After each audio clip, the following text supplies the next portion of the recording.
Algunas personas dejan su país o región por encontrarse en problemas, debido a causas políticas, socioeconómicas, culturales, bélicas, familiares y catástrofes naturales o crisis. Desde el lugar que los reciben, estas personas son inmigrantes, y desde el sitio que parten, emigrantes. En la novela, aunque diga fresas, aparece esta cuestión en la que adolescentes se ven involucrados. Ayelem, que es una de ellos, narra la historia. Con sus padres parte de Argentina hacia España, donde tendría mejores oportunidades de trabajo y un futuro mejor, pero dejando en casa de sus abuelos a su hermano mayor, y con ella no queriendo irse de su país. No obstante, como Ayelem es menor de edad, tuvo que viajar sintiéndose sola e incomprendida al llegar a aquel nuevo sitio. Yo no veía a Madrid más que como un paso obligado en mi vida, como una medicina inmunda que uno toma tapándose la nariz, aunque la situación cambia a medida que va haciendo amigos. Y es entonces cuando se va acostumbrando y empieza a dudar entre quedarse o volver a su país natal. Por otro lado, tenemos a Claudio, que deja Colombia ante la situación de muerte de su madre y decide probar suerte junto a José, su padre, en España.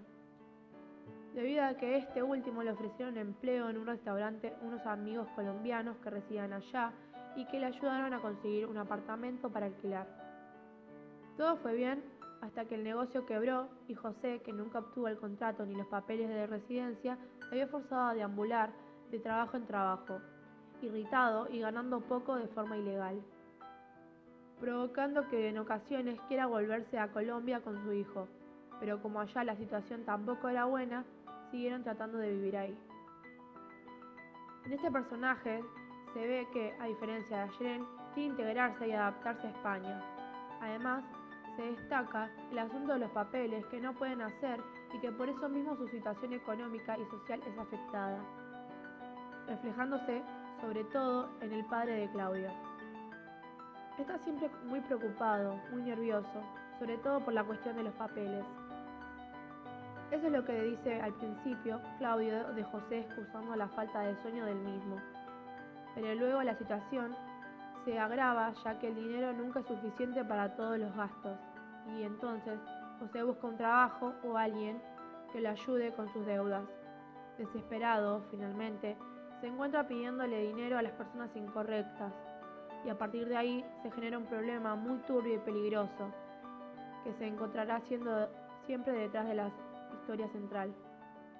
Esto debe ser muy común entre los inmigrantes sin papeles, que consiguen empleos con paga mínima, que no llegan a pagar un alquiler o comprar una comida básica y saludable para subsistir, que el pensamiento de estoy aquí de forma ilegal los persigue siempre, con el miedo de que en cualquier momento los detengan y hasta ahí se acabó, hasta ahí llegó todo su esfuerzo, o huir o intentar vivir en otro país.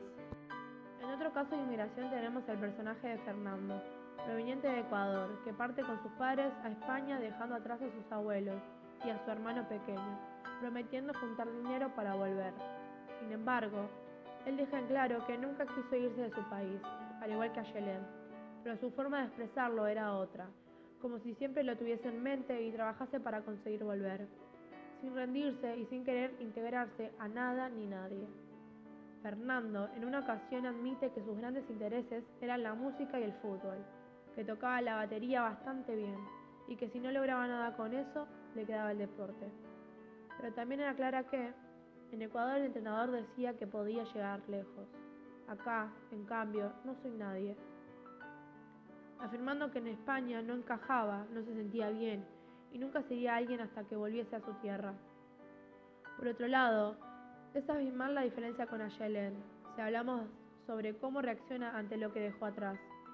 Ayelem quizás se enviaba correos con su hermano mayor que había dejado en Argentina, pero nunca habló de un dolor que la perturbara de manera insoportable. Quizás sí, lloraba por las noches porque extrañaba a sus amigos, mas dice también que su mejor amiga, que le enviaba muchos mensajes, la ignoraba. Fernando no podía.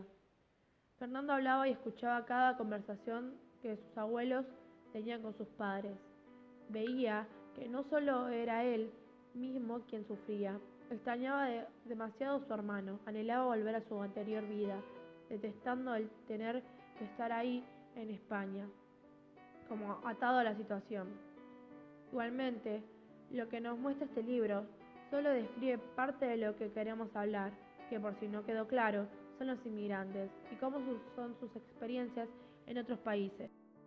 Ayelén, Claudio, José y Fernando son solo 4 ejemplos, pero nos sirven para demostrar que no todo es tan fácil al irse a vivir, a probar suerte en otros países, porque cuesta, a pesar de que quizás terminen con un final feliz. Siempre hay dificultades con las que tienen que lidiar al principio, como fueron los papeles de residencia, ya que hay muchos inmigrantes que pasan las fronteras de países en busca de una vida mejor, pero lo hacen de forma ilegal, porque escapan de su país por encontrar allí algo que los perjudica. Conseguir trabajo. No todos quieren a un extranjero trabajando para ellos, y si lo contratan, hay muchos casos de explotación y de poca paga. Adaptación. Las costumbres y la forma de vida pueden ser muy distintas. Nostalgia. Los inmigrantes extrañan algo o alguien que dejaron y les trae tristeza a su recuerdo. Y además está la discriminación, rechazo y racismo, que llega a ser muy común en la gente, porque rechaza el diferente y lo apartan, y hasta hay casos en que lo agreden, con o sin explicaciones. Hay un ejemplo muy claro en el libro en el que Ayelén, Claudio y Fernando se encuentran con una pared que dicen 2 palabras, una tachada y la otra se leía claramente, inmigrantes. Se había producido una especie de guerra silenciosa en la pared, pero era evidente un grito que exigía la retirada de estos. Estos personajes solo rieron y bromearon del asunto de la pared tachada, imaginando cualquier cosa, pero algo sintieron ante este rechazo. Algo que no se dijo, y algo que pudo afectar mucho o poco. Y los que somos originarios en una tierra y nos quedamos en ella, no sabemos. Estaba escrita en negro y era evidente que alguien había llegado después a tapar con brocha algo que la predecía. Empezamos a especular qué sería lo suprimido. Fernando dijo que sin duda la palabra era fuera, es decir, fuera inmigrantes, váyanse, no los queremos. Claudio, más inclinado al humor, se dedicó a elaborar otras teorías. ¿Y por qué no pensar que alguien quiso poner vengan, inmigrantes? O bienvenidos, inmigrantes. O tal vez reproduzcanse, inmigrantes.